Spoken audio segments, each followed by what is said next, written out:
Ah, Can you think of any other pro-life anthem in the 90s besides that? To Zion? dang, I never thought about it like that. There are probably thousands of babies that were born that wouldn't have been born if it weren't for that song. Bro, I never thought about that. Love that song. You know, this is the reason I bring this up is because, hold on one second, let me grab my books. And this crazy poem you got me reading. What the heck? Mark Dante. People don't even know. So this right here, this is 25 years, bro. I think today is marking the 25th year of this album. Easy. The joy of my heart is in Zion. The joy of my world is in Zion. Okay. Oh, this is, bro, that. But you were saying your daughter got you this LP, yeah. So this was for my birthday this year. I got the Miseducation of Lauryn Hill LP and the food and the Fugees LP. Oh, the Fugees. Such a good dude. It's the production in that. It's still surprising. Like it's that was so next level at the time that now it still feels fresh. Like, yeah. How many years later? I don't know of. Well, I think Lauryn Hill did what she did. Total 2 albums. The one was the Lauryn Hill Unplugged, which I always think about that album because I saw an artist die on stage. That hurt my heart. I don't know if you ever watched that. The MTV she did Lauryn Hill Unplugged. It was Lauryn Hill was a voice of a generation. I mean, just she was our Whitney Houston in one sense. Like she was, and we had Whitney Houston, but she was different. From Sister Act on. Yeah, well, I remember her before Sister Act, right? So I was. What did she do before Sister Act? Just her music. She was doing music before Sister Act. Oh man, I didn't even know that. Yeah, and so when you saw her on Sister Act and she did the His Eyes on the Sparrow, you were like, yep. I mean, what? Yeah, exactly. Her and the other, I can't remember the other girl's name she did it with, but she was talented too, vocalist as well. But I was in, and then she came out with the Miseducation of Lauryn Hill, and I remember not really paying attention to the album when it came out, and I was acting at the time, and I went to an actor's party, and the music that was playing in the background, very seldom does music grab my soul, and she just in the background, I was like, what are we listening to? Yeah, this is amazing. And then she just took every Grammy. You know, she took it all. And I was just like, man. And then I was looking for her second album. Never came out. It never really. She put it all in one album. I think that was it. Came out with Lauryn Hill Unplugged, and she was just hurt. She was just hurt. I remember her singing on stage, and it wasn't even, her voice wasn't the same. Her attitude, the industry had broken her. The industry had taken advantage of her so significantly. Yeah. And she didn't have any sort of, boundaries about it either. She wasn't, she was showing up late on concerts and events, and sometimes wouldn't show at all. So she wasn't, helping. She didn't say, hey, you know what, maybe I should take control of this. Like all of the hip hop movement started saying, we want control of our own. Like we're going to take control of our own music. Yeah. She never jumped on. She did that for this album, so she left. I think she was doing some stuff with the Fugees, and she left and went over to Jamaica, then recorded over in Jamaica. And so I think it was Jamaica. And then came back, but so her sound, so she took control of this album, but all of that, maybe the fighting, the fussing of it back and forth just was enough that it crushed her. But I was right before we were about to start, I was looking at the news, and it's saying 25 years since Miseducation of Lauryn Hill came out. Yeah. Lauryn Hill, Miseducation, nearly 25 years later. Wow. And Yeah, they said arguably one of the most talented artists in the last 25 years. Yes, I think so too. I sung to my wife, "You're just too good to be true." Yeah. And on our wedding day when we're leaving, and I'm singing that song to her after we just got Mr. and Mrs. David Shannon. I walked back down the aisle singing that song to her, and Lauryn Hill was a huge part of it. But I Well, was my all-time favorite music video is That Thing. that Uh, thing, mm, that thing, that that thing. thing. That Yeah. that music video, because it cuts back and forth between the neighborhood in Brooklyn in the '60s and the '90s, just seamless. It's gorgeous, It and put a it's warning too. You better watch out. Some guys are only about yeah. about yeah, that thing. And she goes back and forth like this. Back in the '90s, you could do this where she warns the guys, then she warns the girls. Like, look, both of y'all need to look out. There's a kind of guy, there's a kind of girl that's going to destroy you. It's proverbial, and then it but the lyrics are proverbial. It's like old time wisdom, Yep. and then they're taking the old time music style Yep. and modernize it, because they're also taking that old time wisdom and pulling it into the present. Like, it works as a work of art because the poetry and the music all are doing the same thing, working in the same direction. And so Yes. you end up with like four horses on the front of your cart and you can go really fast.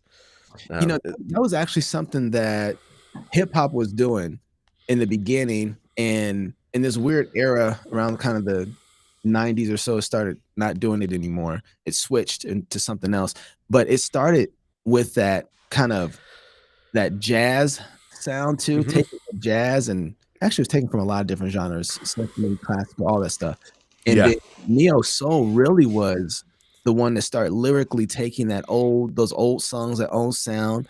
And that's why I think Kanye West was so important, because Yeah. Kanye took the music and the sound and then this new irreverent attitude and brought it all back together with so when he spit through the wire, like Yeah. That was everybody on College Dropout, right? I can't remember. I I think was it was. yeah, I think it was College Dropout. Yeah, I think that That, was the first that one really. yeah, that whole album is so good. But yeah, Through the Wire, oh man, it actually has poetic layers. Nobody was doing that anymore, right? The Right. Yeah, so Right. everything post, like, I love G Funk when it comes to the beats, but the poetry is thin. Mhm. Mhm. You didn't, and the all the older stuff, you had the layered poetry, but the G Funk came in and it was just like I respect Ice Cube as a businessman, but he Mhm. doesn't have the layers of poetry that you had in the earlier hip hop. I Mhm. mean, but I mean, you didn't have it in a lot of that stuff that kind of hit the market, like um, MC Hammer, Will Smith, uh, that. But there was an undergirding in that early hip hop with really good poetry that didn't necessarily always translate into the um You know, like in Rakim, you're talking about those kind of guys. yeah, Rakim and well, and I mean the Tribe Called Quest, Yeah. um a lot of that stuff that was just, I mean, it was just before kind of the West Coast G-Funk revolution, I think, turned everything into gangster rap, or turned it Yeah. all, um rather, and I mean, I love a lot of that G Funk stuff. I mean, I love those beats and the production of it, but you can't go around saying, who was a great poet, the Snoop Dogg, the way that you can with a lot of the like, a lot of the the other guys that had layers. Even the Beastie Boys had layers to their Yeah, that's true. stuff, and so. Oh, But then Kanye and Jay-Z both, they brought that layered poetry back into the mainstream. It kind Jay-Z of, I mean, particularly, yeah. yeah. So because it disappeared into it was always still there, but it just went back underground because you got Yeah, yeah, Black yeah. Star and you got Most Def, and it was always there.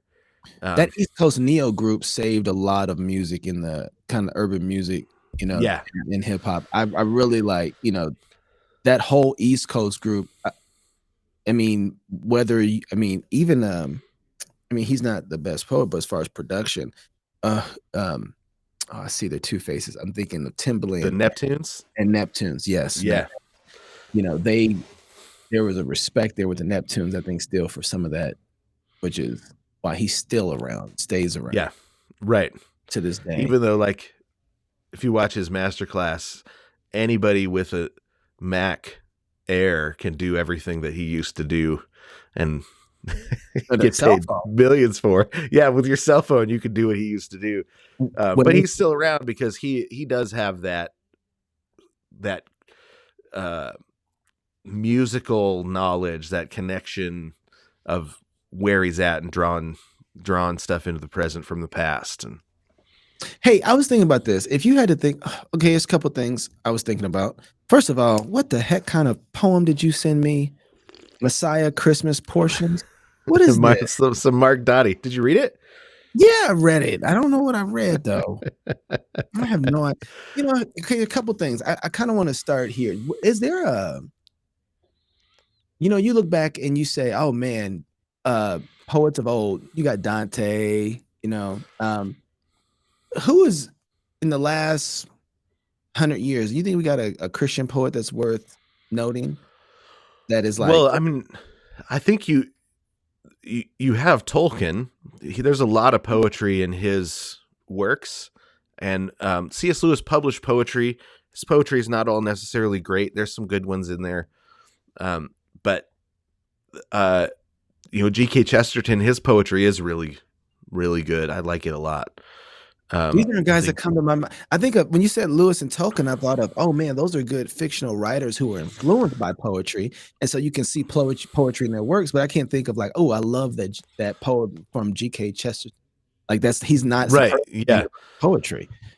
There's not a lot. I mean, you some of our some of the great. Well, there was a lot of poetry written um, that we think of as hymns that was sung the in the 40s and the 50s, 30s, 40s, 50s. And a lot of it, I think, it ended up being really influential in like bluegrass and that sort of thing.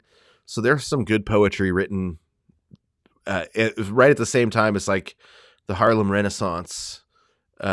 You had other renaissances going on in the music down south, um, and because you've got blues and jazz both kind of coming to the fore, and a lot of great poetry gets infused into the blues and bluegrass music.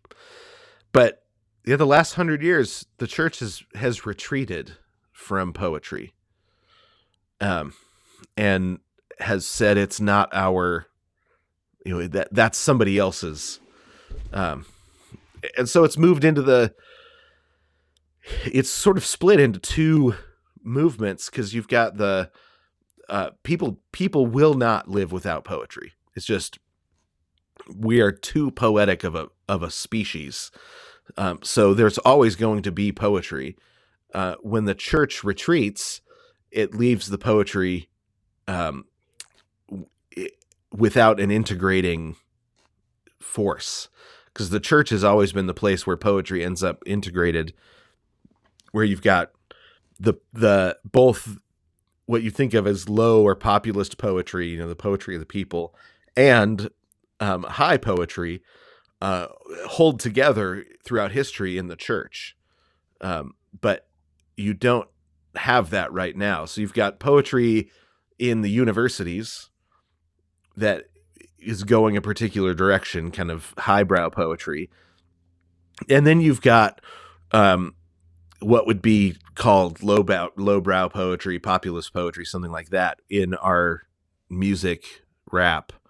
I mean, poetry is as alive as it ever has been in Hmm. American culture. Um, there's probably, I mean, people probably have as many poems memorized as they ever have.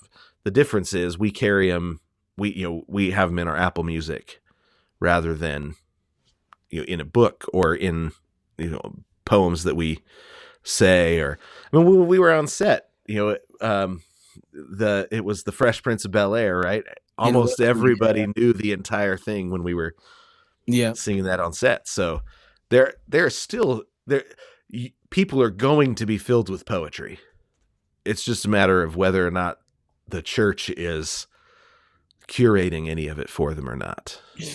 So when we started talking about metaphysics and um, cosmology and what else was it? Metaphysics, cosmology, and I don't know, we talked about everything. Eschatology, maybe. yeah, yeah. But you know, somehow we've moved into this area now of poetry, and I don't want to get lost in like, oh, we've switched topics because I think you can feel like we've switched topics, but we really haven't switched topics. Right. So work out for me how metaphysics and poetry are actually intertwined. Yeah. So because the question in metaphysics, in the metaphysics of cosmology, the cosmology is what kind of place is this cosmos, the Mm. study of the cosmos as a whole. The question of metaphysics, there's a couple of them, but one of the central ones is it one or is it many? And if it is many, does it also hold together as one? Right. So, in a Christian metaphysics of the cosmos, that this place is an integrated unit. Everything fits together, and the point of integration is Jesus. So everything is related to Jesus, and in and through Jesus, everything is related to everything. So there's a a unified whole that is all of creation, and and then um, so the whole cosmos. There's a macrocosmos, all things, and then within that cosmos there are microcosmoses. There are things that are pictures of the whole. Everything holds together, but then there are you know living allegories or things that are pictures of the whole cosmos that we call microcosmos. And the reason that works and fits together is because um, Jesus is the image of God, but he's also the image of man, and all things were created for him, through him, and to him. Right? Mm. He's the integrating point of all things, and so, and then everything that's created points to him, or it reflects him in some way Oh, or some sense. okay, hold on. Just pause. Please don't forget what you're saying. But in what you just said, if I can just restate it, it's really part of our problem in this whole thing is when you're talking about Jesus and who he is. He's God. He's made the hypostatic union. We have there there's this beautiful poetic moment that's presented there. And part of our imagination is to try the way it's designed now is to try and separate these all into these separate pieces. Right, But the way that poetry works is it doesn't have to do that in order for them to be in order for them to understand the point, multiple points.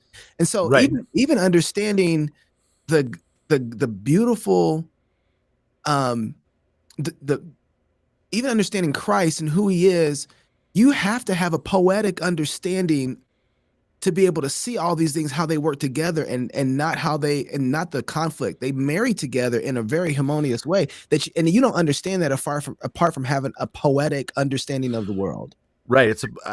I call it a poetic metaphysic or something like that. Right, there's a poetic unity to the cosmos. So here's a good example. When my youngest son was born, coming up on 13 years ago now, we uh, we were in Santa Cruz, California, in Santa Cruz County, um, very leftist county overall. And so when we found out my wife was pregnant, we went to the um, pregnancy resource center, the Christian run pro-life ministry, and said, "Hey, what doctors in town are pro-life that don't do abortions?" Right? Because we're trying to find a doctor to deliver our baby, and there were three, right? So in the whole county Mm. that they were aware of, and so we got all signed up with one wonderful guy, and there were two doctors that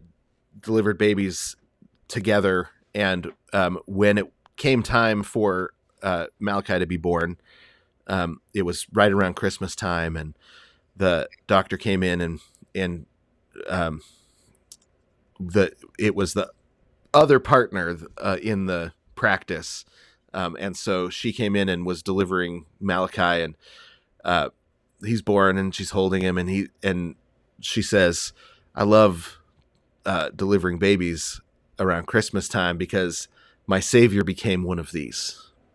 Mm. Right? She's holding Mm. Malachi, who's Mm. 6 pounds 7 ounces.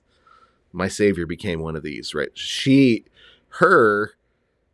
delivered babies all the time, all year long. That's what she did, and every baby was a picture of Jesus to her because Jesus became one. Right? That's a poetic understanding of the image of God in man, a poetic understanding of history, right? That you, because it doesn't make, understanding that doesn't mean that Malachi is somehow the hypostatic union, Right. or something like that. It's he's a picture. He's both his own person, and he's a poetic image of Jesus, just like every single baby is, right? Because Jesus Mm. was incarnate as a baby. So there's a poetic unity, uh, but it takes that ability to see something as two things at once or multiple things at once, um, and that's why reading Dante for me regularly has been so helpful, is because Dante says everything in the poem works on four levels. It all has four meanings at once, right? And he doesn't explain it. He just says, that's my intention. He intended everything to always have four meanings. Yeah. Right? And so if that is the kind of world we live in, and I need to exercise that faculty to be able to see reality for what it is, then poetry is one of the central ways that we exercise that faculty to see reality for what it is, because reality really does say multiple things at once. Mm-hmm. Everything in creation does. The joy of my world is in Zion.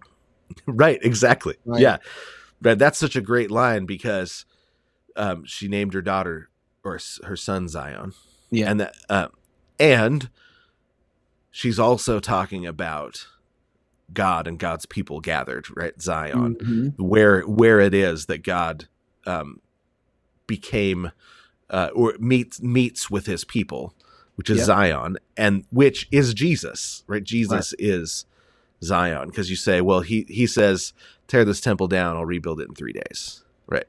The temple is his body, and we are his body. We are the temple. We are the living stones.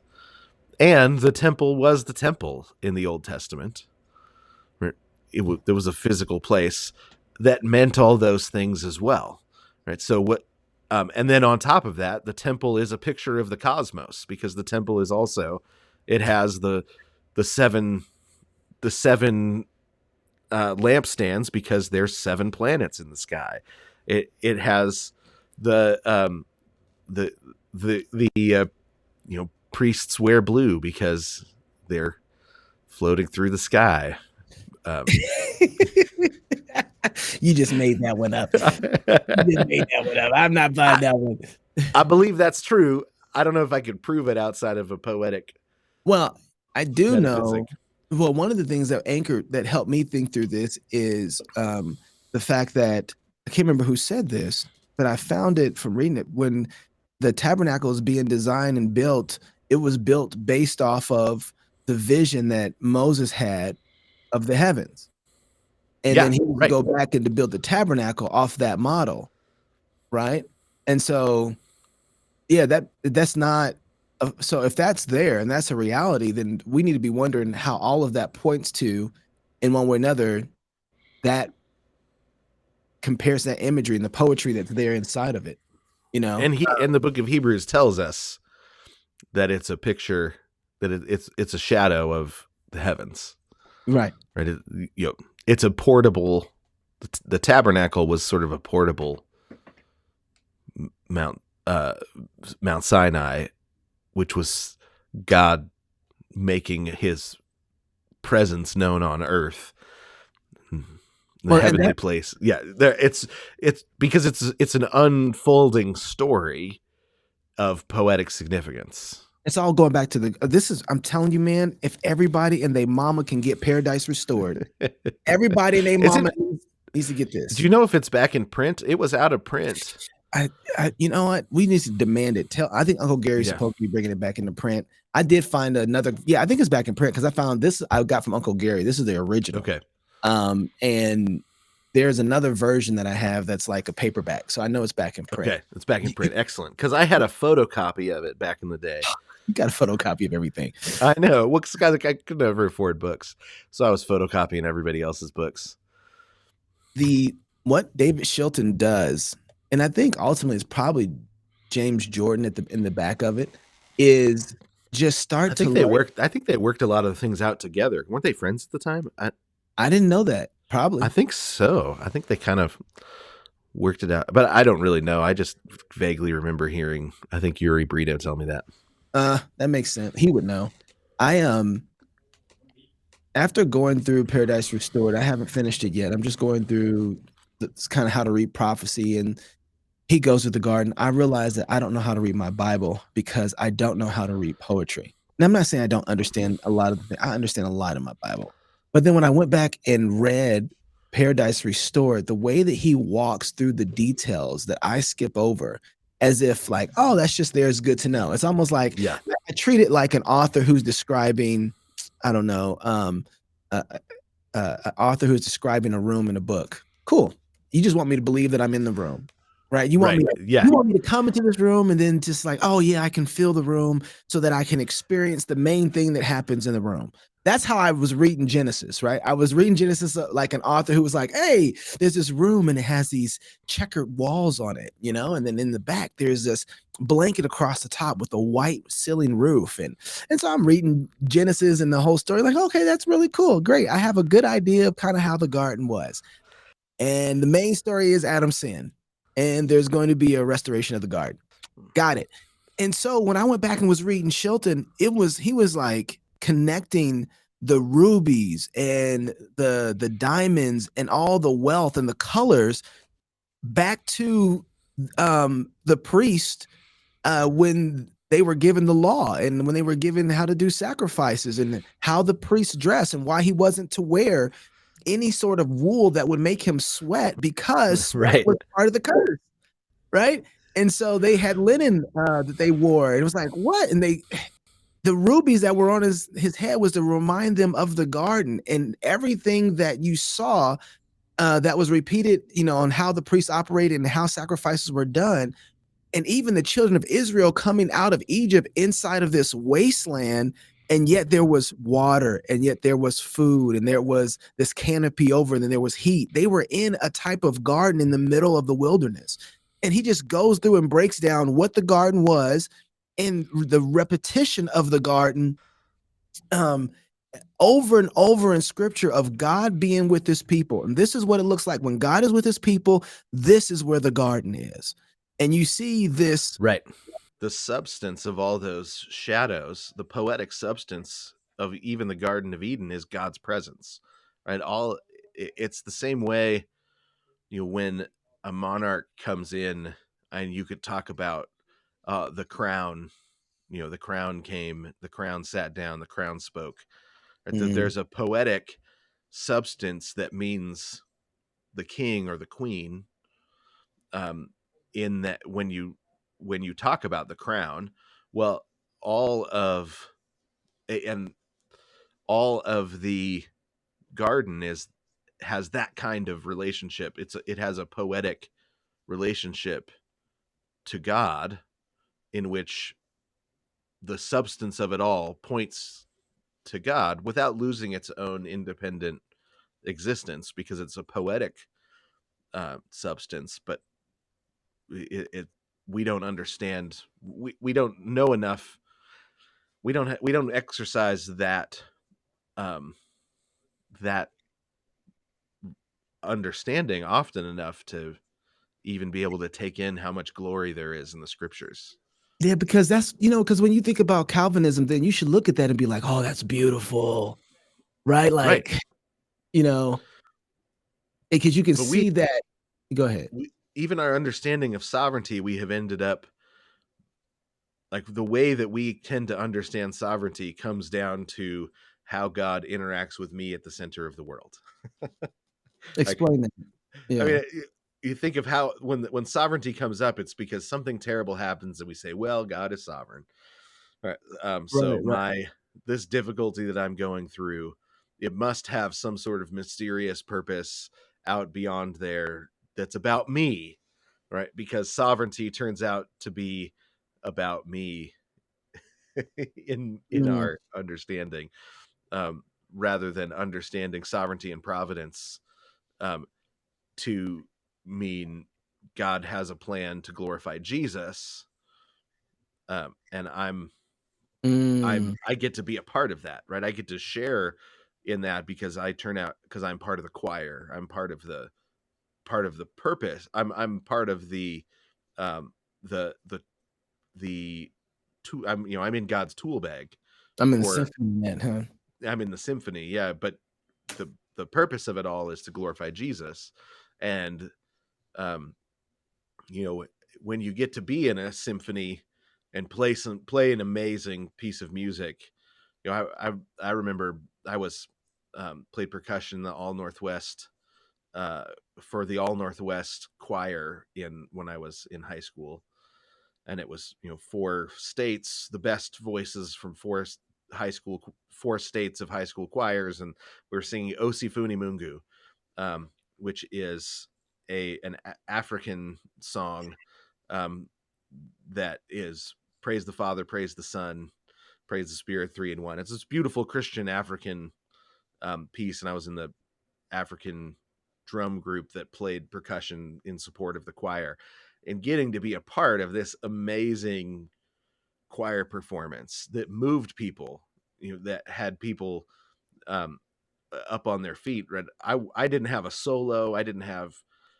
anything like that. I was just playing ngakwe bells, but you get to the end of it, and being a part of the that choir performance still was a artistic highlight when I think back through cool things I've gotten to do, because it moved people so much. Well, how much more the fact that we get to be a part of the symphony of all creation that is going to be Mm.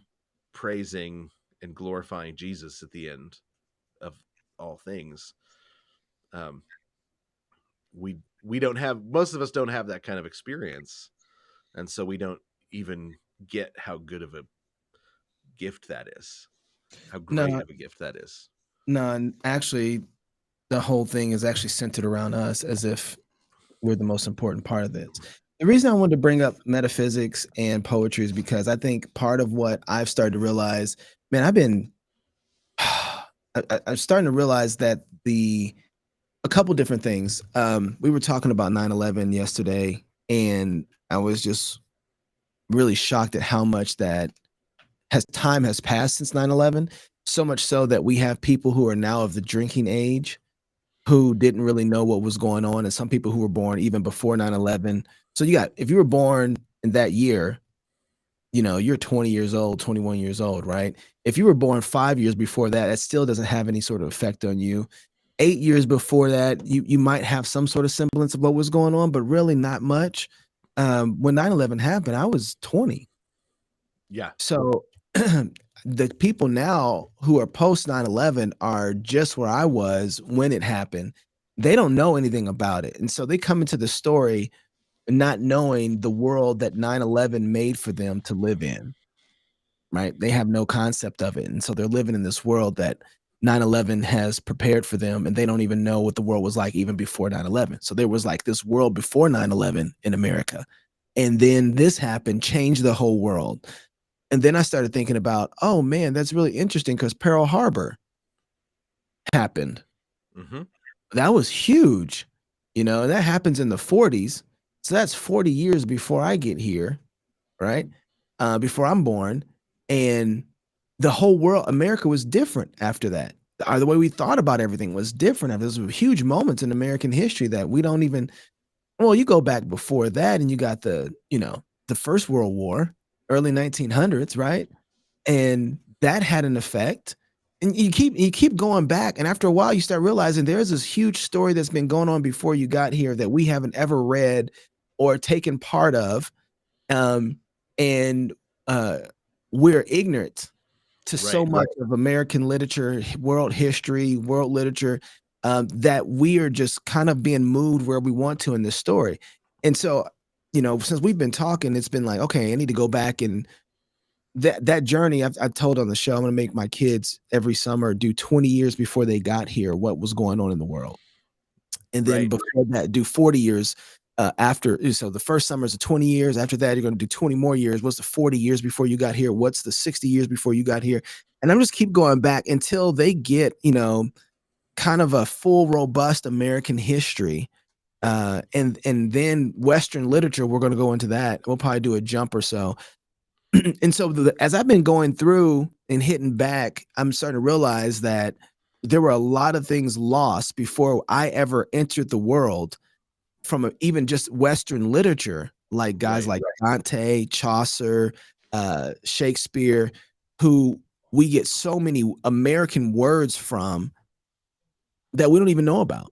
We have no idea that these guys lent us our dialect, our dialogue, Right. how we talk, communicate, even identify body parts were from these men. And so, like, what the world was like before them. Well, I'm going back and back and back, and I'm realizing, man, we don't have this short span of American history anywhere in our catalog. So then we don't know how to read the times. And then, if that's the case, how illiterate are we when it comes to biblical history and understanding what was going on then in that time and in the world? And so as I've been reading that 5-foot bookshelf, there's the opening book where it starts laying out everything that's inside of the Harvard classics. Yeah. And he starts breaking down in this book kind of this, we have, he says, roughly a 3,000 year understanding of literature, because we trace it all the way back to the beginning, really in Homer. That's kind of where our first pieces of literature come from, was from Yeah. Homer. And then he's like, we have kind of, tethered pieces of, history from here, a little writing from there. But as far as like a real robust literary understanding, you kind of have to start at Homer and then work your way up to now. And then he starts at Homer, and then Homer comes in, and then you have, the Greeks, and then you have Rome. Then you have these Christians right in the middle of this, these Jews right in the middle Yeah. of this. I said it right the first time. Uh, that are taking place right in the same era. And all of a sudden, everything in my head shifted, and I'm like, whoa, there's a lot that God is doing through time and history from that point up until now that I didn't know contributed to our understanding of the world. And so, in order for me to understand kind of the metaphysical cosmology that we're talking about, I'm realizing how much I need to know about our history to understand even the poetry that I'm trying to engage in, right? And so Yeah. I just wanted to, part of it for me was not to forget what kind of journey that we have been on as we've been talking. Like, we are still talking about metaphysics. We are still Right. talking about cosmology. Um, and But but go ahead. poetry is the way that our metaphysics sneak in to our imagination and landscape it. Yeah, what do So you, yeah, so the way that our imagination uh, the way that our imagination is shaped and that our expectations are shaped by our imagination, um, that is formed through through poetry and stories and music and that sort of thing. It's not really a series of logical Mm, mm. explanations that end up forming our imagination. And our imagination is, I mean, it ends up being the limitation, what limits or expands our faith, our ability to imagine what God says He's going to do, and then embracing it. Right? Most failures of faith begin as failures of the imagination. We Oh, can't imagine what God is yeah. promising, and You're hitting so it. You're hitting at a line that is in Dante Canto 4, and Jason Baxter underlines it. Um, when he talks to the virtuous pagans. yeah, yeah, I know this is not the way we wanted to go about doing this, but he talks about the virtuous pagans, and he says that they didn't have an imagination of, oh, what is the line he says? Oh, I gotta find this line. It's so good. the And when you were, imagination of ecstasy, was that his? yes, Yeah, yeah. That he's, and I think he's quoting Sayers about Sayers, if I remember right. I can't remember. I yes, don't they have didn't that have book the in front of me. imagination of ecstasy. I got it right here. And yet, though the sober control, they are not happy. Yeah, when he talks about, he says, and yet, so this is a really it made me. I'm just gonna jump into it. Uh, And yet he says, and yet the sober and controlled, they are yet though they are sober and controlled, they are not happy, let alone joyful, as the saints in the paradise will be. In fact, the pilgrim's first impression of the realm is that the air is continuously stirred by sighs. Virgil, as he enters the realm, loses all the color in his face because he returns to a land without hope. They are weighed down by knowledge that they never will be able to know or taste that ultimate goodness. It is dreams that will never be fulfilled. It's because these souls spent their whole lives pursuing goodness and truth that their sorrow is so intense. You know, Because on that line. they didn't have they couldn't um uh imagine beyond the what they could see, and so they followed the virtue that they had, but it wasn't enough, right? They couldn't, because their imagination was stifled in um in the Purgatorio. um you have a comment about this section where it says the great virtuous pagans were like, um men leading uh, uh, leading a group of people, but they had a stick holding the light behind their head. Right? So Mm.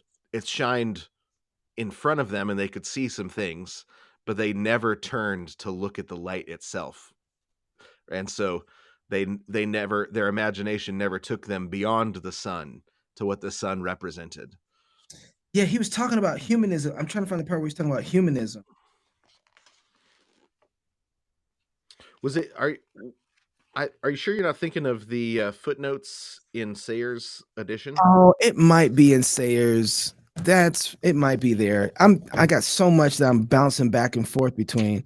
Yeah, I think it's in Sayers. You're right. It's Sayers Yeah, edition.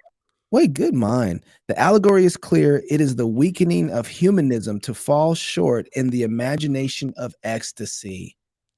right. Oh, That whole section is so incredible. This is why I like Sayers' edition, is because her footnotes are just next level. you're right. I was reading both of these and it was Sayers because I haven't marked here. I was like, I know I marked it. But the imagination, it is the weakness of humanism to fall short in the imaginations of ecstasy. At its best, it is noble, reasonable, and cold, however optimistic about a balanced happiness in the world, pessimistic about a rapturous eternity, something wistful, aware that others claim the experience of this positive bliss. The humanist can neither accept it by faith, ooh, embrace it by hope, nor abandon himself to it in charity. Dante discusses the question further in the Purgatory. Bro, so this is where I know you got another poem you want to go through, but when I read this and I started going through this with Dante, I was like, wait, is Dante talking about hell still? What is he talking? Is he talking about hell still? Because this doesn't seem like hell. He's talking about. It feels like that he's talking about right now because in hell that doesn't. Yet at the same time, when you go into Canto 3, he has a sign on there that says all who enter hopeless is hopeless after this. Yeah. Like, you don't expect any hope after here. So he has this reality that has no hope in it. Right. But that reality, as he talks about it, sounds more like now. Right. Well, this is one of the things that when he talks about how it's always got four layers. He mentions in that letter, um, that that at the center of it's an allegory for the present life. Right. So he says that's the one I want you to make sure you don't miss. It's an allegory for the present life. So it's a story, it's a fantasy story where you've got a pilgrim who's being led through hell by Virgil, but it's actually an allegory for the present life. Because and he says, and and what's so funny is people will read this and say, wait, is he saying that pagans can get saved because they're in limbo and they're not and but if you miss the point that by the end of it, the reason that Virgil doesn't want to go in, or he's afraid to go in, that he loses all the color in his face before he goes in, is because of how terrible it is to exist even with virtue if you have no hope. Right. And that's the other thing too, is that when I was reading this, all my theological chops kicked in, right? It really kicked in because I'm like, wait a second, you said we know what hell is. Hell, separation from God, punishment, weeping and gnashing of teeth. Like we know what hell is.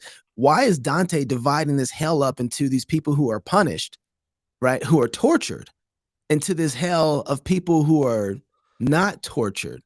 But he's actually not doing that. Right. Exactly. And that's our first response is we and this is what Dante does. It is a mirror. It reveals in us our own assumptions. We don't realize how torturous hopelessness is. And it's supposed to cause us to say, what are the ways in me that I'm letting hopelessness win? What are those places where I am actually not living out of faith, hope, and love? Because that's what he says, the things that they can't have: faith, hope, and love. He says you can have everything else, but if you're separated from God and just don't have faith, hope, and love, that he says this, and this is one where it's like, if you could successfully make a movie about this, where they peek over the edge and they hear the sighings, and the sighings it's torture to hear the sighings. They're so hopeless, right? And they sigh so much that it's like, oh, this constant breeze caused by just the sighings of hopelessness. So you get there, and there's not physical tortures yet. It's all just no hope, no faith, no love. Can I have to jump in here because when he was describing this, you knew you didn't want the one. So in Canto 3, you know you didn't want to be with those guys who are getting stung Right. in the face because they just didn't fight for anything, didn't have any Right. care. Well, you didn't want to be those guys and getting pushed by bees and wasps because they were lazy, right? You didn't want to be those guys. That's torturous. And so when he comes up to this other group of people of size, you're like, "Ooh, that's way better." Right. But it's Right? actually And so worse. you're like, if there is a hell to be in, and went here. At least I'm not bleeding and getting stung, and Right. these clappings and screaming. I'm not. Well, I mean, this is a way more than that. And then you get there and you realize, wait, this is nothing. Yeah. This is like having truth with no goodness or beauty. Mm-hmm. Yeah. And so all I thought about to me is I thought about the Republican conservative movement of today. I thought Right. about people who are moral philosophers who really do get it. You're kind of Jordan Petersons, your Ben Shapiro's, all your great moral philosophers that we love that are really great guys and I appreciate their works. And they have some great adding to the conversation. But there is this stoic, cold understanding of beauty of it all Right. because they don't have price. There's a stoic, frozen hopelessness. And Right. have you seen that video where Jordan Peterson breaks down crying? Yeah, I have. That's Oh, that's bro. this, right? Bro. You ain't even lying. You are not even lying. And I realized this is horrible. Yeah. But then it messed me up because in the line he says Virgil says of where I am from. Like this is me. So Mm-hmm. Virgil is in, I'm like Virgil's in hell? Right. Yeah. Virgil, he he so he's basically sent up to give a tour, but he has to stop at a certain point because he has to go back to this level of hell. So Virgil feels it too then. Mm-hmm. That's That's why why he he turns goes white, on. because he's like, I gotta go back. Don't want to go back, but I have to. But there is some sort of comfort in Dante in going to this place to meet these philosophers. The And philosophers and the poets, because he's saying, and this is where, he's got a much, you might call, subtler ability to make distinctions, where, um, you can learn about virtues from non-Christians. Right, there are virtues that there are non-Christians that get a clearer vision of certain virtues than you have, and you can learn from them. That what you can't gain from them is hope. So here's this line where he talks about this group, Canto 4:34. They sin not, yet their merit lack the chiefest fulfillment, lacking baptism, which is the gateway to the faith within thou believest. Or living before Christendom, their knees paid not paid not aright those tributes that belong to God, and I myself am one of these. Ooh, I got shivers when he said that. I Yeah, was like, Virgil, no, Virgil, not and you, that's Virgil. and this is where you see Dante the evangelical, um, The what? where Dante the evangelical. I Even mean, where he has he has a severely evangelistic bent all throughout, where he is trying to get people to stop and say, "Would you fit here? Is this where you're going to land? Right? Would you fit here? Is this where you're going to land?" It's not enough to be the best person in your village. It's not enough to be the bet. You're right. That you actually have to rest in Christ. You have to love God. You have to have faith. The so it's a say it again. Do you say that part again? Do you fit here? Dante tries to yeah. get So people to right. He all along the way he says, "Do you fit here? Right? Is this where you land? Would you land in this level of hell? Because it's not enough to be the best person in your village. It's not enough to be it's not enough to be um, a good person." Or she's saying, Mm, you weren't as good of a person as Virgil or Seneca or Cicero, the great moral philosophers of the mm. past, of the Roman moral philosophers. Everybody holds them up and says they're great and virtuous, but every single one of them he puts here in hell, right? Because it's not enough. You actually have to have faith in Jesus. So he's got this evangelistic fervor, He talks about it in his letters that his exile from Florence, um, transformed him to somebody that realized there's something more important than being, he just wanted to be a great Florentine politician.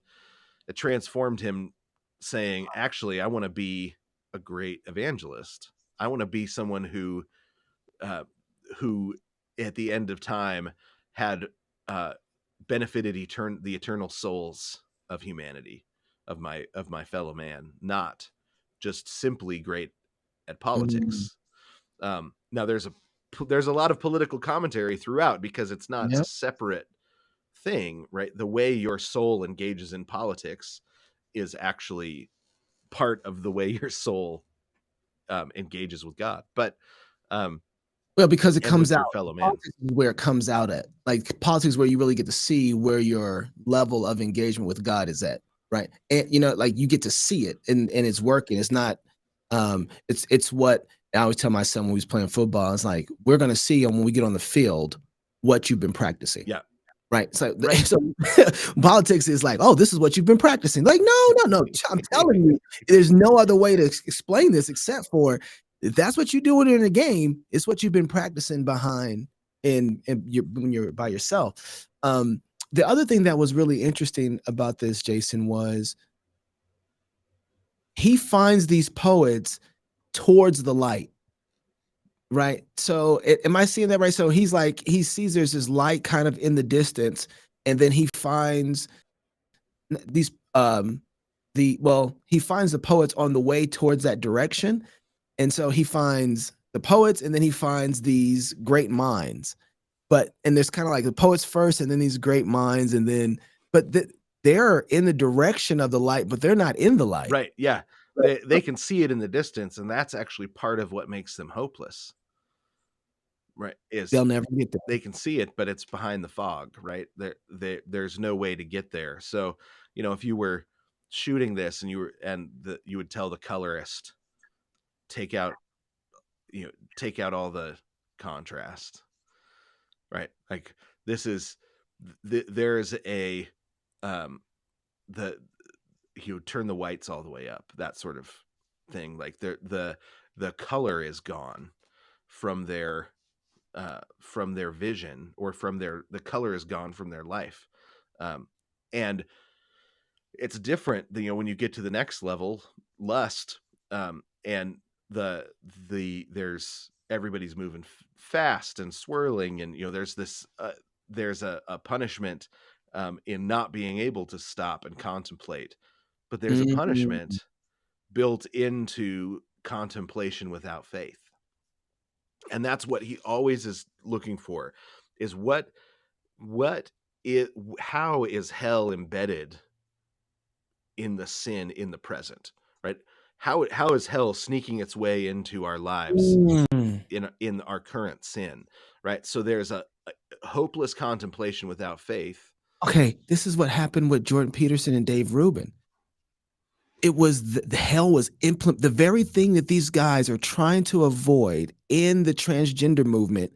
They embrace on the other side in the homosexual movement, and the very thing is given to them that they are trying to run from, and they get the hell either way.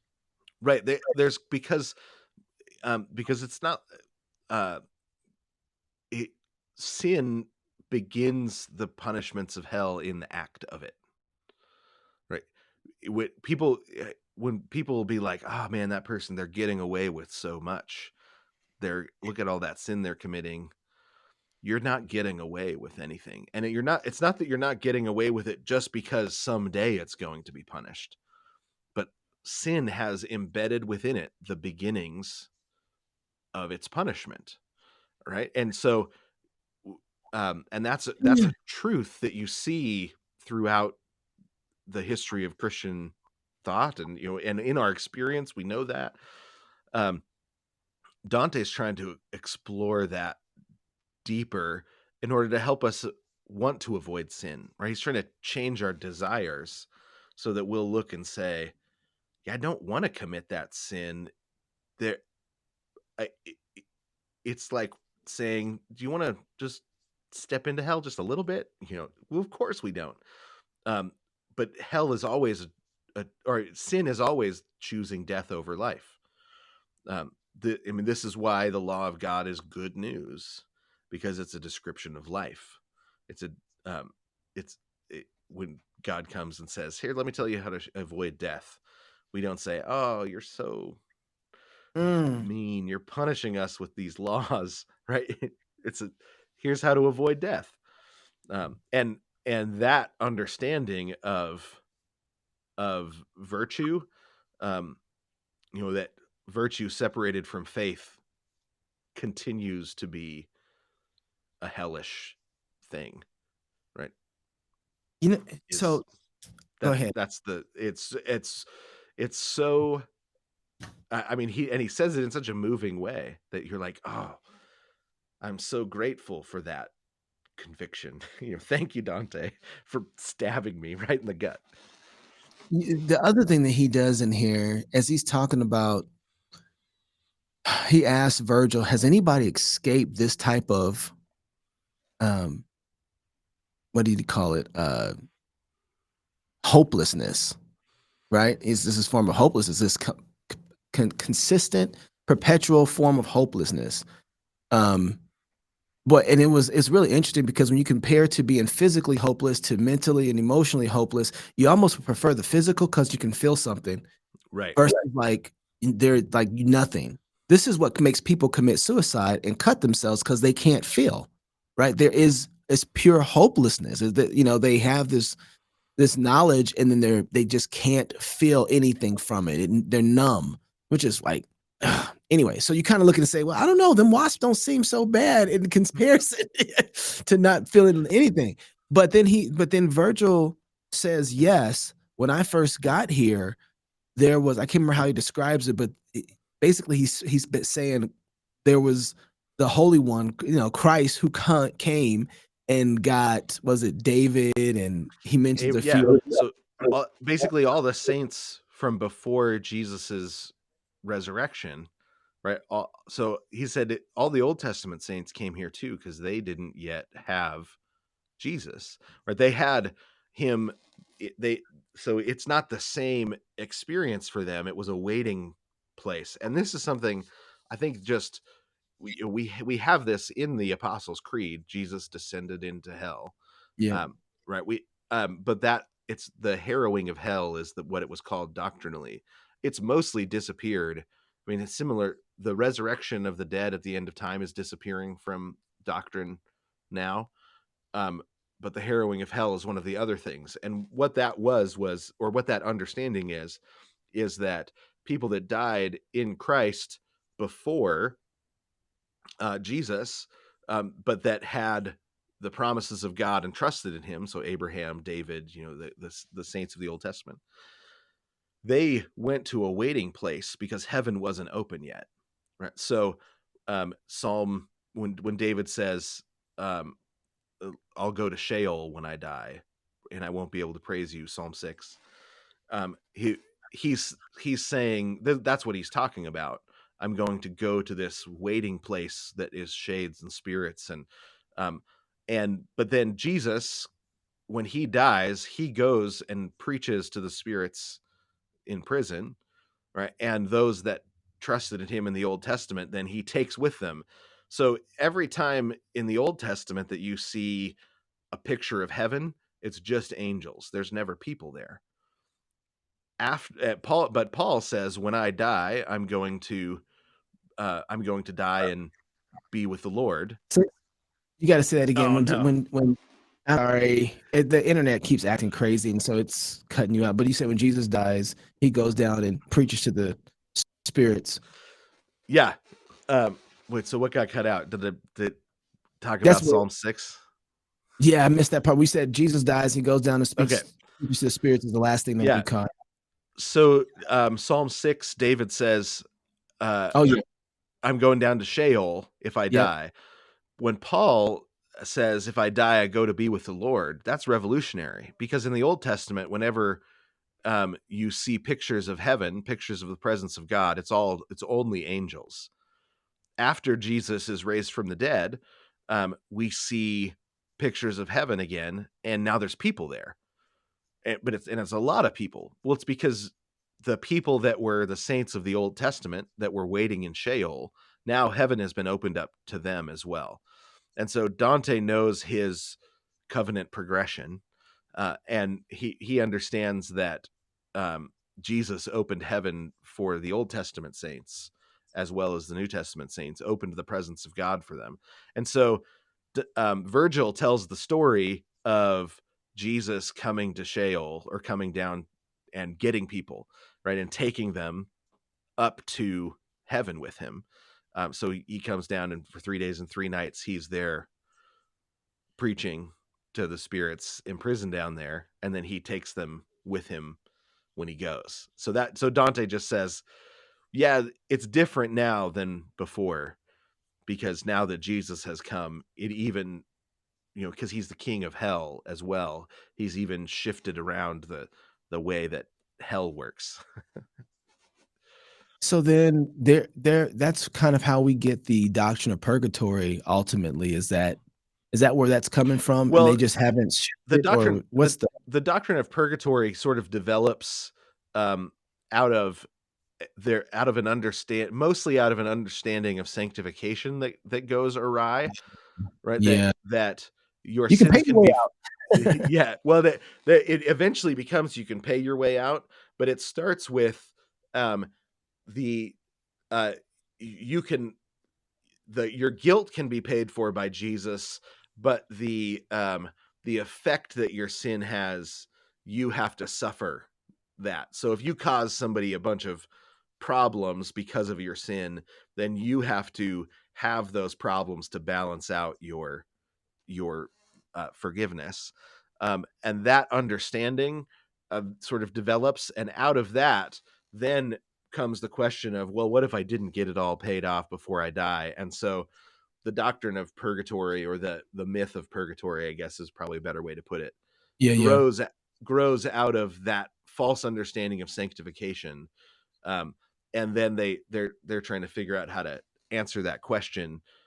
There's um, in in there's maybe one mention of something purgatory-ish in Second Maccabees, but there's not really anything even kind of purgatory-ish ever mentioned. So Um, then what you were talking about earlier, is that kind of more of Abraham's bosom kind of yeah, situation? like Abraham's bosom. Paradise is also what it's called. So when Jesus says to the thief on the cross, "Today you will be with me in paradise," paradise has is still a waiting zone. It's not the same thing as heaven. Um, so you've got different words for it: Sheol, Hades, paradise, um, Abraham's bosom. The It's sometimes divided up also to Tartarus and Hades, Okay. the Elysian fields. There's a bunch of names for kind of the waiting place of the dead. Um, and the Bible uses Hades, Sheol, paradise, Tartarus, or all those words to describe it. So this is not um, just Poetry, old yeah, world, living yeah. today. Um, and the harrowing of hell is the idea that Jesus, when he dies, he spends 3 days basically going down and emptying Hades of all of the people that have trusted in him. And you've got different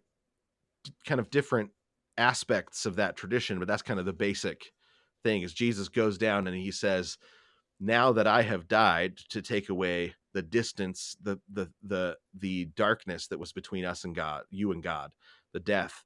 Now you can come in and be directly in His presence. So Abraham can go be directly in God's presence after the resurrection of Jesus. Before the resurrection of Jesus, there's still something in the way, because death and sin haven't been taken care of. Now Abraham had faith, looking forward to what Jesus would do in the promises of God. He trusted in the promises of God, and it was accounted to him for righteousness. But the promise wasn't fulfilled yet. So we look backwards, they looked forwards. That's what We Dante gets at. He gets at that. He's like, that they Yeah, looked forward. That was their faith in knowing that God was something that the other not prophets, but something that the other poets and um, philosophers didn't have. Right. Faith. They didn't. Yeah, they didn't have faith. Right. They didn't have faith, and therefore they didn't have hope, and therefore they're not experiencing love for eternity. They're experiencing um, an eternal sighing of hopelessness. And it wasn't just eternity. That I mean, part of the those four layers is that they lived in that reality. Right. Yeah. That it was their present reality while they were alive, and their imagination couldn't search beyond it. Oh, that's such a great Right. line. Yeah, because they didn't have right, and so the and you see this in Hinduism, you see it in Taoism, Mm, Buddhism. You see something similar, although it's pretty warped because it's a loss of self, a disillusionment is the dis dissipation, disappearing is the hope. So mm, you imagine how hopeless that is in real Buddhism, not in like middle-aged white woman Buddhism in Southern California, but you have this hopelessness that is the present reality. mm-hmm. And he says that's hell sneaking forward into the present from the future. Right? There's a future hell that sneaks into us in the midst of our sin, through our sin, or that's the portal that it sneaks in.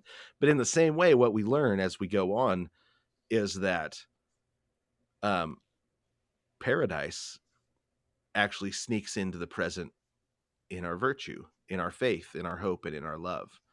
Right? So, Don't you spoil it for me yet. Don't well, you spoil it for me. Uh, I gotta get there. I'm slowly go. I still I really so you got a poem you sent me. I want to get to it, and we're running out of time. But I still want to think about this line. I want to ask you about this line. The weakness of humanism is falls short in the imagination of ecstasy. And what hit me with that line as I'm reading through this is from Sayers, is that when you think of humanism, humanism doesn't have any limitations. It is the ecstasy, right. supposedly, right? That's Yeah. what's so crazy Well, about it. so this is you've got the secular humanism and the Christian humanism, Right. and they begin fighting for preeminence in the Renaissance. So in Dante's day, you begin getting this tug of war between. So Christianity created the possibility of a secular space, right? There's no Mhm, such thing, mhm, right? So a secular space meaning a place that Jesus, in a Christian understanding, is a place that Jesus rules directly, not through the church, but through the other authorities that he's established. So you've got the home and and the kingdom, or the civil realm, are secular spaces in the sense that they are not religious. There aren't sacraments in your house.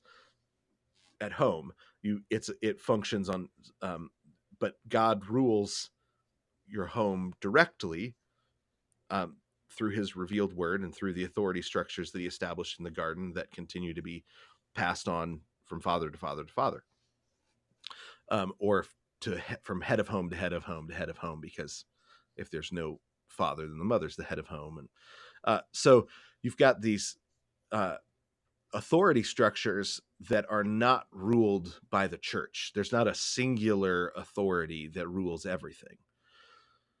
The You see in Dante's day the beginning of the overreach of the Pope, and there's a reason that Dante puts some of the popes in hell for that.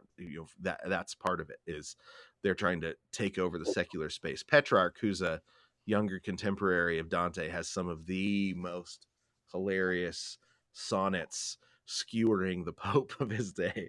He's just a faithful Christian, loves the Lord, and therefore he hates this Pope who has tried to take the see of the papacy to Avignon and has tried to overrun the secular space and all this, and so he just skewers this pope with poetic brilliance.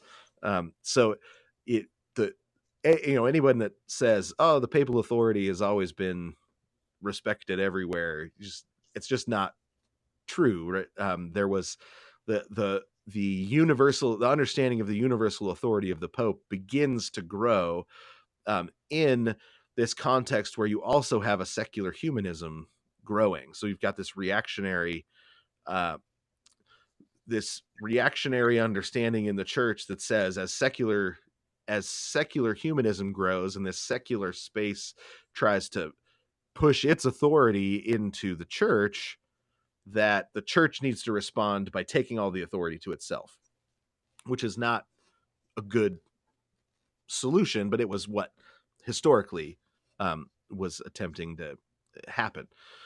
So, uh, because of that, though, because there's this growing secular humanism that says the study of humanity is a good thing, right? You can learn wisdom, you can learn virtue by studying humans, by studying the progress of history, by studying uh, the great poets of the past and the great legal minds of the past. That you can um, Dante is trying to pull humanism back to its Christian roots and say, but without Jesus, the humanism is all still BS, right? Like it's just there's no it is still um the a sub you're still in a suburb of hell, even if even if you're the best humanist there is, if you don't have faith, hope, and love. So, and part of it is too is that the right but the imagination of what one wants and desires above all is lacking in comparison to how how big God is to be able to really satisfy beyond that. So there's so much Right, more to so when you if you think you want ecstasy and you're trying to find it in what your desires are, as for instance a single man who gets to sleep around with a bunch of women, and you're right, like, "Guess what I get to do? I get to have sex with all kinds of different women from around the world," and it's like, and you right there have failed to find ecstasy, right. Yeah, right? Because real ecstasy is found in a man committing himself to a woman, spending his life with that one woman and learning her like one, and giving all his attention to that one woman to learn her inside and out, up and down, left and right, thoughts and whims. And in that, in achieving that and giving your life to that, you find the real form of ecstasy, right? But right. you, And because that is um because the eternal paradise in God's presence sneaks its way into mm, the virtues that are given to us in the law, mm. right? So by living according to the law, you're saying, how are we going to live in paradise for all eternity, right? What is that ecstasy going to look like? Let's start now. So this is what's so crazy about obedience to God. Hmm. Um, Faith and obedience to God brings to I love how Ben Merkle says this. He's like, you have this tendency to believe that if you keep what it is that you want instead of giving it to God, that you're going to maintain that thing, but instead you lose it. But Right, you find that when you give those things to God, he usually gives them back to you better than even you could have imagined them to be. right. Right. Yeah, And that's what, when I read this, I was like, in humanism, we're trying that very thing. We're trying to get all the things we want. But in grasping for those things, you lose them because the ecstasy isn't in those things. The ecstasy is in knowing the one who gives those things, honoring him, loving him, enjoying his righteousness, his law. And then in that, that is where all the ecstasy is. Here's all the things, right? yeah. But what we have tended to do is say that the problem with humanism is that they loved the poetry and that they loved the beauty and the music and the art, and rather than saying, and what Dante is saying is, as soon as those things become things for their own sake, you lose even the joy in those things. But when those things become things through which you seek God, through which the beauty of eternity shines through, right? Then you don't just get those things, you get those things plus, right? But if you try to have those things without Jesus, you don't even get those things. So Dante's playing so much here because he's understand, man, I'm starting to think poetically now. It's starting to happen. He understands because when he saw Beatrice, he's like, I want Mm-hmm. a God who made that woman. Exactly. Well, but that wasn't his first reaction. Right, right. His first reaction was, "Oh Woo, my beautiful. gosh, look at the curves on that thing. I want Right, to touch it." Right? right, right, And she right. wouldn't shake his hand, and he melts down. Right? But reflecting later, he says, "Actually, now that I know what really was going on, is I was trying to I wanted Beatrice for her own sake, rather than the only thing you can want for its own sake is God." Mm-hmm. Right, for his own sake is God. That I got to get my pronouns right. God is the only place where you got to get the pronouns absolutely right. I think that's reflected in all of creation, actually. No, it is true. No, but I used it because I was using the pronoun for thing, right? But Yeah, yeah. No, you no. can't use it for I God. don't Yeah, know Jason Lord. I don't know him. Strike him down, not me, Jesus. Uh, but you want um and so Augustine spends a lot of time discussing this um in terms of desires. In fact, what's interesting is Aquinas picks up this conversation. There's even the and it's sort of it's a question of desire. What's the proper nature of desire? Um, and Augustine concludes that the only thing you can desire for its own sake is God. Everything else, it can be good to desire it, but not for its own sake. There's because there's nothing else that um, is eternally, uh, infinitely beautiful, perfect. Right, everything else is is um, retains its being or holds its being in the fact that God has created it. Right, so God is an uncreated. Uh, God is the only uncreated uh, because he's the only uncreated, therefore not a thing, right? His existence is independent. Everything else is a thing that has its existence based on God's creation, and so unless you are desiring that thing, desiring through that thing for what it is, that it how it is that it reflects God, you're misusing it. Right? And Dante he is putting even the pagan poets into that category, mm, right? Saying, and philosophers, yeah. and philosophers, and the Mm, philosophers of virtue, Seneca, Cicero, as well as the philosophers of law, and even some of the great politicians, right? right. Caesar, Brutus, right? He says even them, that what it is that that they the reason that we can look at them and say thank you for them, Lord, is because through them we see the rule of Jesus more fully. More we see Mm, the right rule of God as King, more clearly and more fully. So it's that poetic vision of the of reality that says, man, this is wonderful, and it points to something so much more, right? Jason, I feel like I'm in Canto 4. I feel like I'm starting to between a beginner's guide to Dante. Okay, so remember when we started reading Dante? We started reading Dante because I'm like, I have to learn how to read poetry in order to understand and see not just the past, but also the present and the future, right? Right.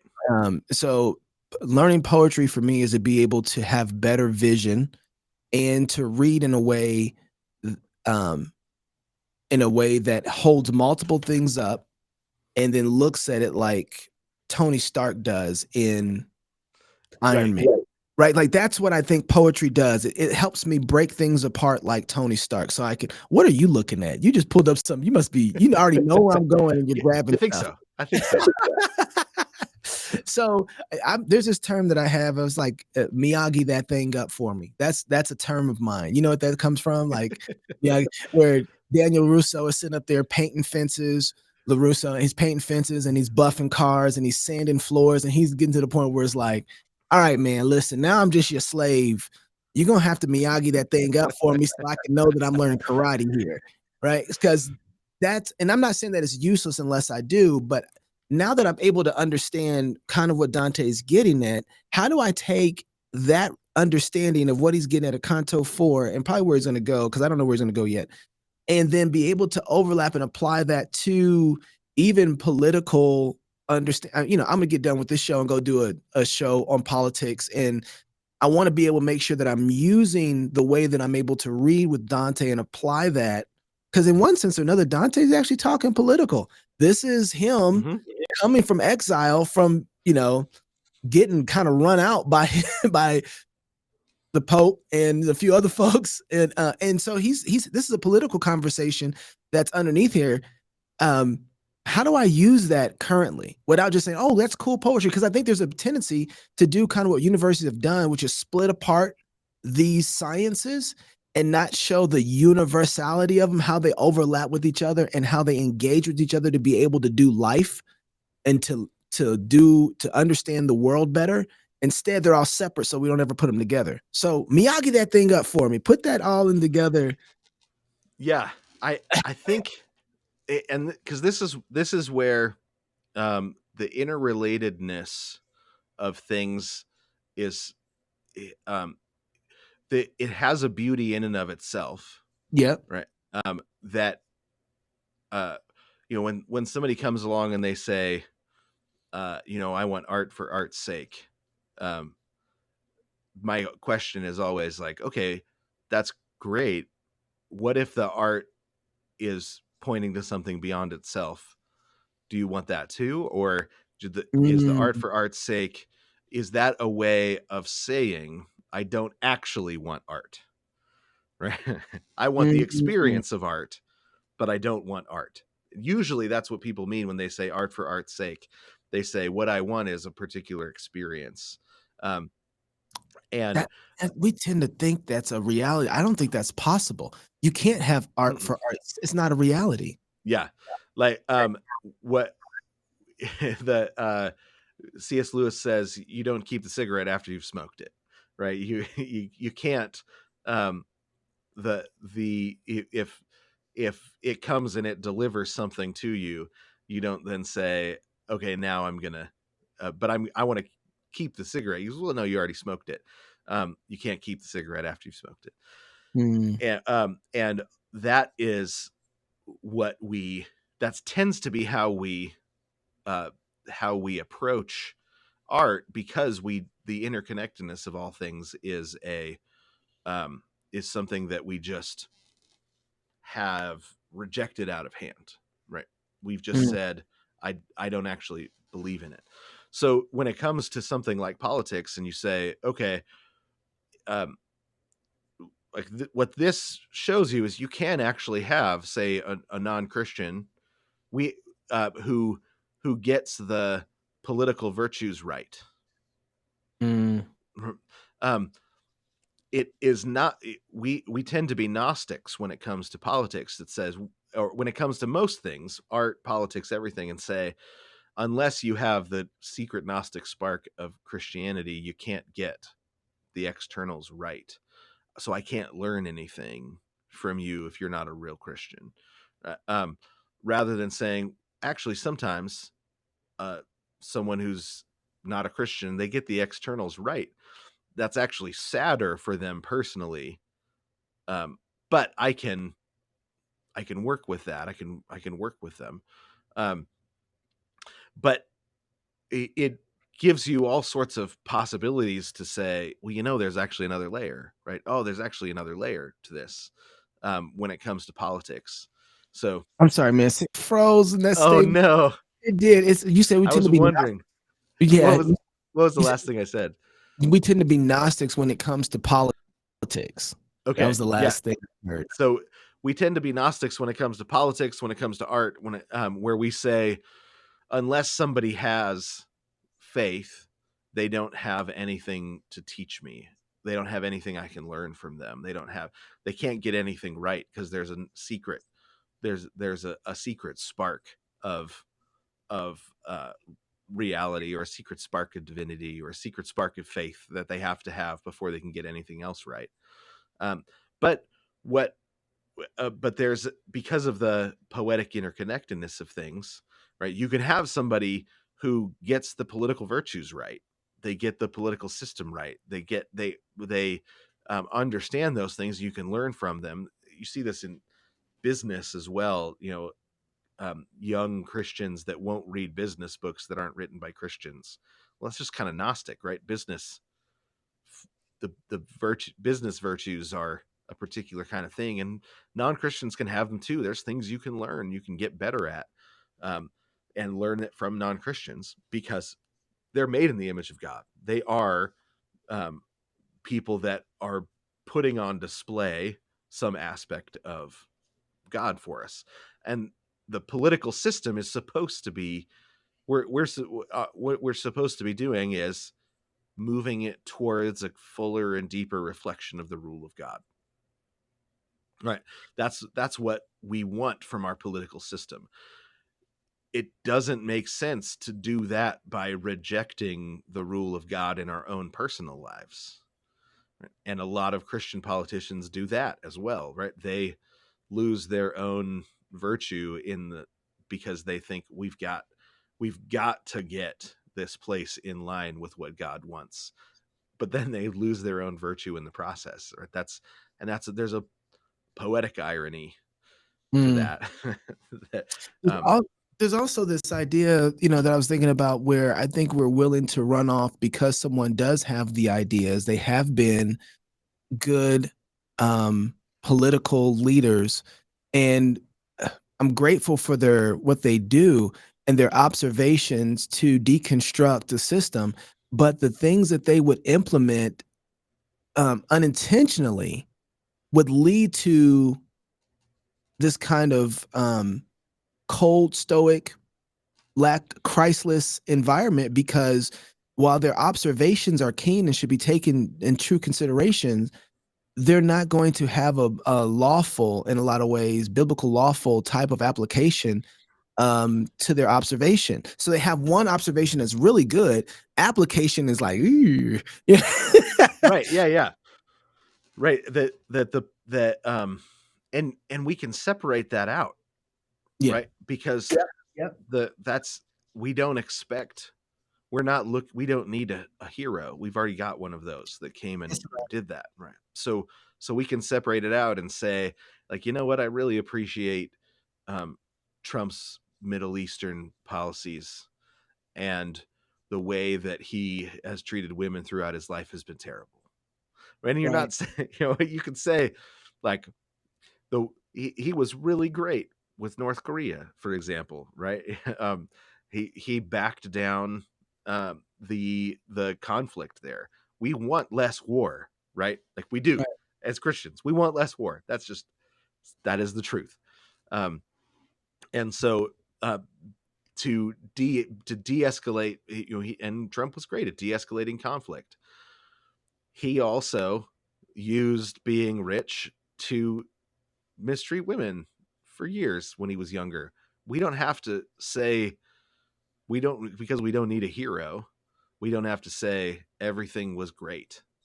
Right. We can separate it out and say, you know, let's find another leader that does that thing over there well, and see if we can also find a leader that treats women better, right?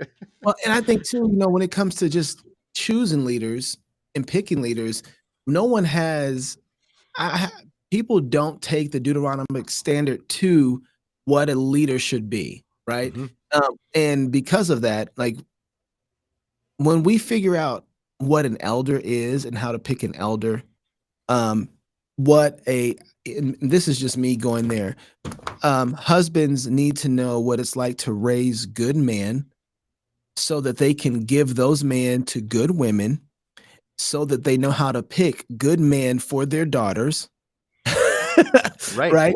And so that they can then say, "Oh, this kind of man should be the type that runs his house well to be an elder," because actually the elder is crafted by the making of the home Hmm. and then is able to make the home, right? So you have an elder who's taught and raised and discipled well, and then as well as someone who raises and disciples well. You don't get those two things apart from the home to doing that. And then so if we can't make good men for our churches and then know what the offices are that they should fit into, then I don't know how we're going to be able to choose good leaders. I mean, those two things Yeah. are running simultaneously like that. We can't choose good elders, nor can we choose good leaders. And I wonder why we can't choose good leaders. It's not like one is up. This is the political side is definitely downstream from the church side, and the Yeah. church side is downstream from the family side, right? Like we're not doing that well. And those two have a feedback loop that they all have a feedback loop, but the church and the family to me are super important because of the moral foundation and the biblical truths that are given to the church to disciple the family. And then that Right. feeds back into the church and then it goes downstream to the culture.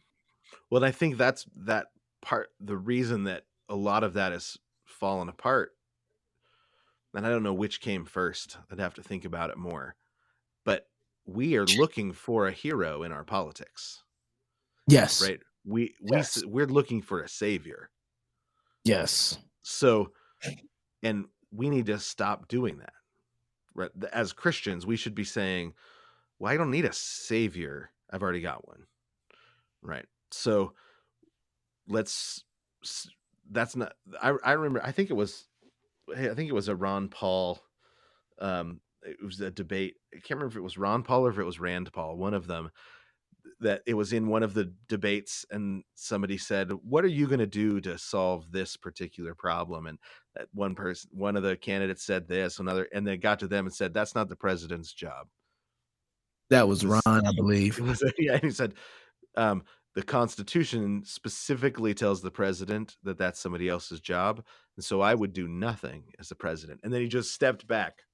I It's remember that. like I remember I watching was that like, debate. Yep. "Whoa, I remember that watching. was you are not going to win, and Yep. you just won me over." Well, I did the opposite. I did like, and next, who's next? This guy's and I didn't have even this is me. I didn't have the faculties to know that that's the guy that we all should have voted for. Right? Yeah. Right? That's That's he if he had been put forward, I would have voted Republican for the first time in my life. I mean, um, but the fact that nobody could see that he actually just said, that's a legal question, and you're asking me to do something illegal. I don't do illegal things. Was it showed, I think, the bankruptcy of a lot of what's going on in politics in general, because there's nobody else that would say, "Oh, I don't do illegal things," right? no, he indicted everybody on the stage left and right of him, Yeah, which it was was like I beautiful. remember yeah, yeah, at the time everybody was like, "Yeah, he ain't going nowhere." But that was the kindness of God to give us somebody like that, and we just said, "Lord, we don't want that. Give us a Right. king." Yeah, we're like, "Oh, let's take Joshua and throw him down the well." Yeah. Yeah, that's Yeah, so, but I think that when we start to see how everything's connected, then we realize the way we're raising our kids is that's how we solve this political problem. When we go to worship on Sunday, that's how we solve this political problem, right? We come to the Lord's Supper with faith and say, "You've laid out a feast for me in the midst of my enemies," and let's and but it's because you have green pastures for us, right? So that we enter into God's presence with hope, um, saying, I don't have to trust in my politicians, and it might go terribly wrong right now. Uh, I mean, when you looked at the last election, you think those are the two best candidates that we could come up with in the country. Man, we're in trouble. yeah, it was hell. Yeah, right. right? It was hell. and It's Dante and all over. it is, but um we don't have anyone. We have very few people giving the kind of education to their own children that would raise up a great leader for the next generation. Yeah. So No. we Yeah. shouldn't be surprised that we're not getting great leaders. But I think that we've moved. You know what, Jason? I'm not even thinking. I mean, I am. I was thinking about this before. Um, Black America, a long time ago, knew that they needed um, to do certain things to be able to open up the doors broader down the road, right? So they, well, I can't read. My kids are going to read. I can't do science. My kids are going to do science. I can't get on the golf course, but my kids are going to get on the golf course. I don't, not allowed to play tennis, but my daughters are going to play tennis. Like we started doing these things where we put our kids through a certain type of education and training so that they would be the ones, right? And we raise them that way. I am thinking like I'm not even thinking about politics and those things. I'm thinking about I want my kids to be a good father and a good wife. And I'm defining those things pretty like, okay, what does a good father do? Okay, he nurtures, educates, he disciples, you know, um, he creates opportunity, leave up inheritance, all those. I'm thinking of those things. I'm like, okay, Right. these are things that are broken in my system. How can how can I get there? And I'm realizing that the what it takes to get there is much larger than I have the ability to do. And the weight of that is making me cry out to God for help and asking God for faith. Like, Lord, this is insurmountable. I cannot obtain this. What my kids need to face the future right now and what's coming at them, I don't have the ability to give them. I'm not educated like that. And so I'm just crying out to God for faith. And the thing that's happening, Jason, that is blowing my mind is this pitter patter of of education that's coming my way. This pitter patter of plotting little things. It's not a lot. It's, oh, I have this much time to read, that much time to engage, this much time for family worship, this much time to talk with my kids. And I'm finding out that it has nothing to do with climbing this mountain at one time, but more to do with these moments of not missing them. The 10 minutes here, the five Right. minutes there, the 15 minutes of reading, the 4 minutes of talking, the 3 minutes of prayer, right? And then having these things on rotation and say, okay, Lord, if I, because this is what's killing me. This book by faith is so good for me because it's like, uh, what faith what faith does is believe that God is going to do this thing, and then you operate in that. You actually believe, so you ask God to help you believe, and then you ask God for the moves to be able to do it. And then you just do little bits and little bits and little bits, and all these little bits start adding up. And I haven't begun to say I see a whole lot of adding up, but where I had zero, I'm like, ooh, I got 4 pennies. Right. Look at God. Oh, snap. I'm going to keep on being faithful. I'm ask God for some more faith. And I'm going to keep praying. I'm going to keep using these 10 minutes, these 5 minutes, and these fragmented moments and try and just bring them together, asking the Holy Spirit to use my 2 fish and 5 loaves so that it would become something massive that blesses his people. And so, and I'm saying all that to say that this huge picture of what we are facing what I think you mean when you say we want a hero is we want something else huge to be able to face this thing huge because Right. you can't see that faith is actually small. It doesn't seem significant. And God uses things like that over time to conquer the big, massive giants. And so we want, it's just like, was it Haman who is like, if he would have asked you to do some magnificent thing, would you not have done the magnificent thing?